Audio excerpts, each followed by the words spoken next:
Hello and welcome to this week's coffee vlog. It's Friday the 17th of April. It's 5:15 and I'm heading home after yet another busy week of lockdown. So I'm gonna confess, the last month is now starting to take its toll on me physically. I'm just worn out, to be honest.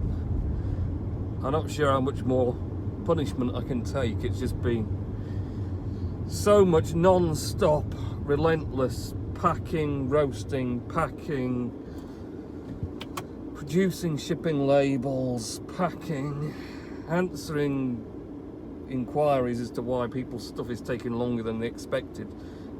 Because loads of shippers are in lockdown, so there's not as many people to deliver the parcels, and more parcels because everyone's getting stuff delivered at home. So, you know, you've got less people doing stuff and more people ordering it. It's going to take longer, isn't it?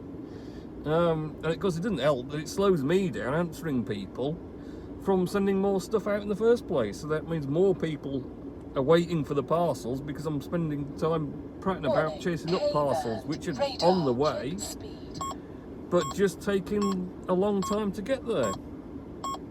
So yeah, it's just been flat out again. Got stuff back in the office, so that took a bit of the pressure off, because I wasn't having to generate invoices and I didn't have to generate quite as many packing labels, but I still had to do a lot of packing labels because he'd got 3 weeks worth of filing and stuff backed up to catch up with. So that was kind of like a bit of a nightmare.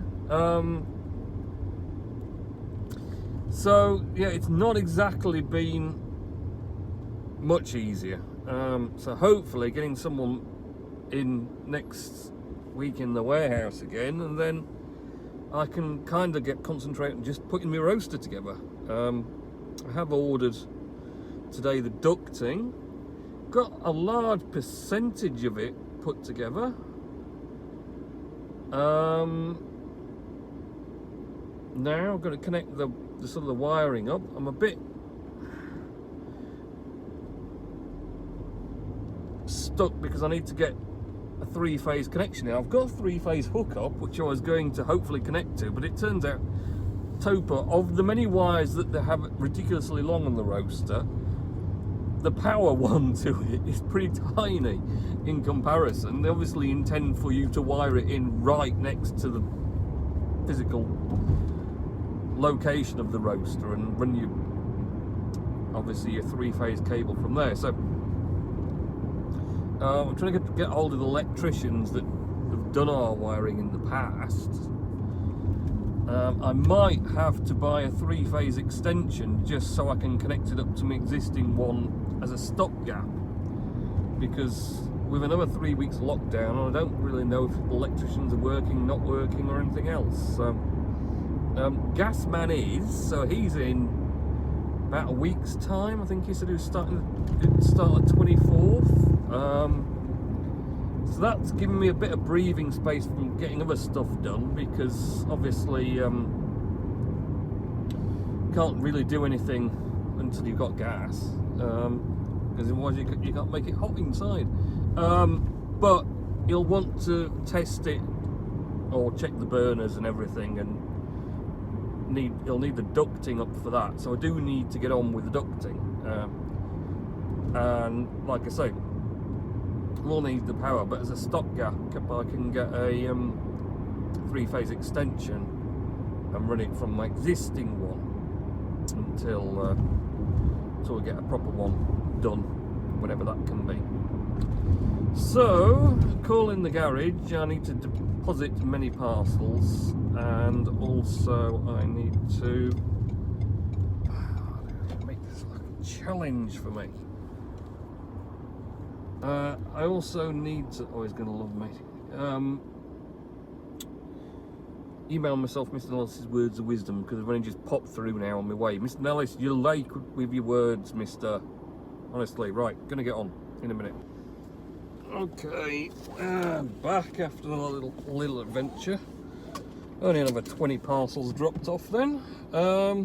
So we'll do Mr. Nless's words of wisdom that I've sent myself. So Mr. Nless says, things to talk about on your vlog. Andrea Brosselli, as he did a concert seriously without visitors watching him in Milan on Easter Sunday, and Andrew Lloyd Webber seriously doing an online concert of his musicals tonight. Well, that's what you got to do, isn't it? Because no one can go anywhere because of coronavirus. Is your dad keeping well, and do you have a webcam in? I still see my dad, to be honest, Richard. Have you seen the pink man getting bonkers in Halifax lately? Yes, it's been about quite a lot. The second 3-week lockdown. Yes, we're into week 3 of lockdown.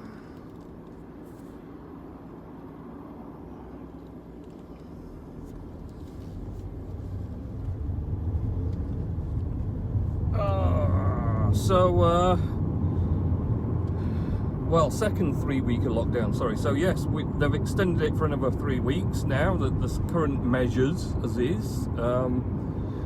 I say I've been working through the first part. I've now got staff back for the second part. I don't really think I had to stop them working because we didn't really qualify under any of the particular requirements, but you know, to be fair, at the start of it then at least it kept them from being too exposed to the virus.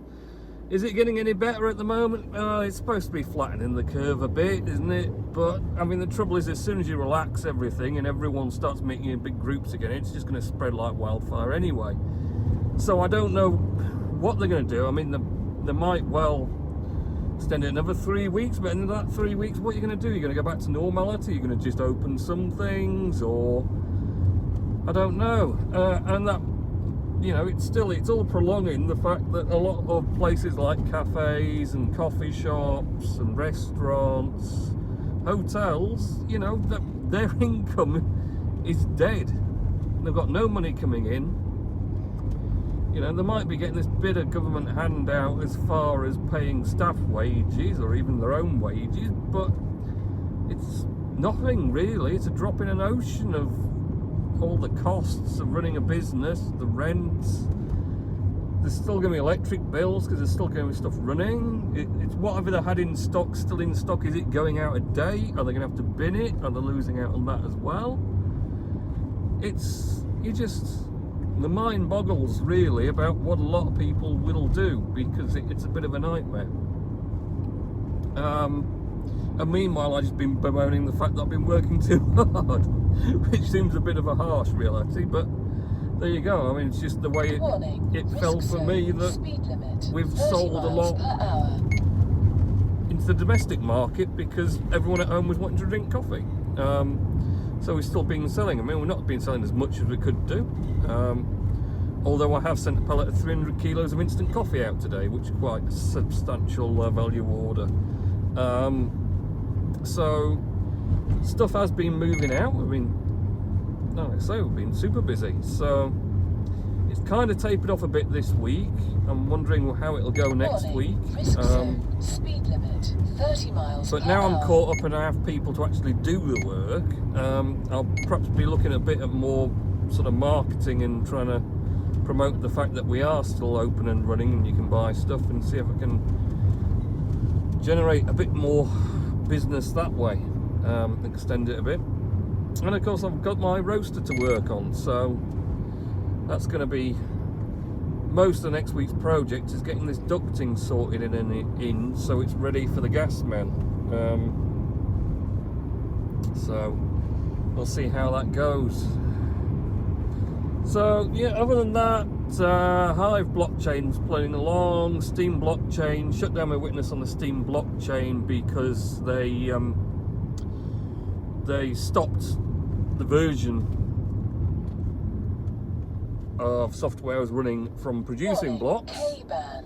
So the only way I could continue producing on Steam would be to run the 22.8888 version, which they brought in, which completely blocked access to a lot of the highest stakeholders, top witnesses that moved to Hive, blocked access to all their funds, their Steam, locked them out of their own Steam.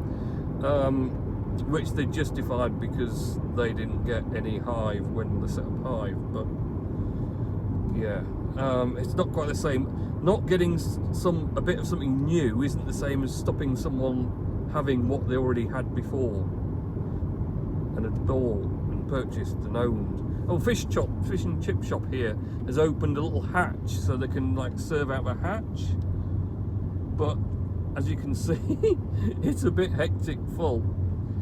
Everyone wanting fish and chips for the tea. I don't know.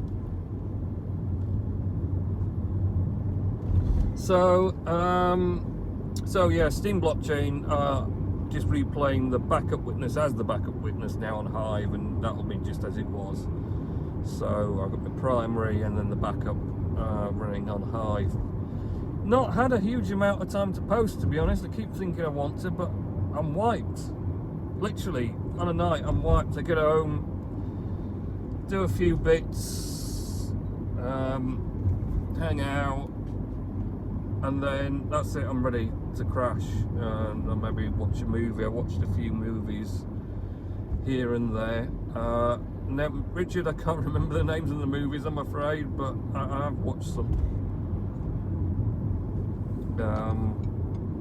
There's been some pretty reasonable ones actually. There's quite a few popping up now. Obviously Netflix and Amazon Prime are working out that everyone wants to watch movies, so they're sorting it out. One problem I have had is my Virgin Media broadband router has decided that this is the perfect time for it to break.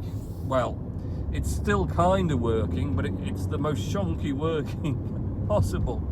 So a few weeks back, it started with this occasional rebooting of itself, which was a bit annoying, but you could live with it. And then last week, it just went into a complete, I think it was Saturday or Sunday, it went into a complete and total reboot cycle. And basically what was happening is, every time, because it boots itself up, you get internet. Great, I've got internet again, wired. Then it boots the Wi-Fi, portion of it. And what it was doing, when it booted up the Wi-Fi, it would boot them up and then reboot itself and then repeat the cycle. So you got a few minutes of Ethernet internet, and then the Wi-Fi kicked in, and then it all went off. And then you're like, and it just did it repeatedly. So in the few minutes, I had to log in via a wired computer to the admin of this stupid router and then turn off the Wi-Fi function so it would actually boot up and run. And it's been doing that, but it still reboots after maybe a few hours. It's unknown really, it just reboots itself. And at one point, I think the other night when I was watching a film, it literally did it 8 times in a row, and it was so annoying. I got a bit of film and then the film stopped, and then, in fact last night I was tethered to my phone just because it was so annoying. But my phone then kept lagging out because I don't get that great signal around here, and they got free unlimited internet, but around here the signal's not that great, so it's like so but I did manage after a few attempts, because stupid Virgin Media, totally useless there. You can't ring them up or anything. You've got to use their online contact malarkey, which is a complete load of arse, basically. So, use the online contacts, and then it's like, I got hold of someone, but they said they were at home, working from home, and they didn't have support to the thing, and they put me on someone else, and then nothing happened. So I had to redo it another day. That time I actually got hold of someone who was vaguely useful, and then he organised for a support rep to ring me back, who actually did within 2 hours. I was quite impressed. And he's like, right, what's happening? And I basically went, this is happening. He's like, right, well that means that your router is broken and it's dying. So he's arranged for a new one. But he didn't know if he was going to post it out or get one of the engineers who was just in the area to drop it in, because I can fit it myself, but I just need it. Preferably soon, because I'm getting annoyed at not having very good internet, especially when I'm paying for very good internet. So hopefully I'm going to get it in, well, I mean, it might be here today, I don't know, might get it over the weekend, I suppose whenever someone calls by. Because they didn't say how they were going to send it, they just said they were going to get it to me as soon as they could. So we'll see. Anyway, I'm off in because I'm pooped, so have a good weekend and next week, and I'll catch you in next week's coffee vlog, okay? See ya!